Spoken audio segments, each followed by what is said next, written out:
Mga Lods, good morning. May bago tayong tutorial ngayon, parte doon sa policy ni Meta, yung sa mga community standard niya. Kasi mga Lods, nakalagay doon English. Minsan kasi ako, nahirapan ako intindi. Pero ito mga Lods, gagawin natin ito mga Lods, gagawin natin Tagalog para maintindihan natin at maintindihan nyo rin. Para parehas tayong nakaintindi ng community standard ni Meta at policy.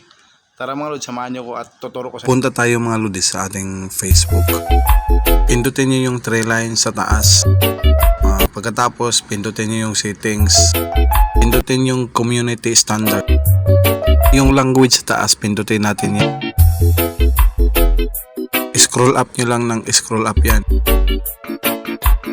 Pataas hanggang makita natin yung Pilipino. Tapos pindutin natin yung ito na mga Lods, mga pamantayan ng komunidad ng Facebook. Ibig sabihin, Tagalog na siya mga Lods. Pwede na natin intindi. Tapos basahin na lang natin mga Lods. Scroll up nyo lang yan. Yung policy ni Meta, yung community standard. Pwede natin intindihin kasi Tagalog na siya. Kung nagustuhan yung aking Reels video tutorial mga Lods, paki-follow naman ako sa aking mga Reels video at pa-share na rin. Maraming salamat sa inyo.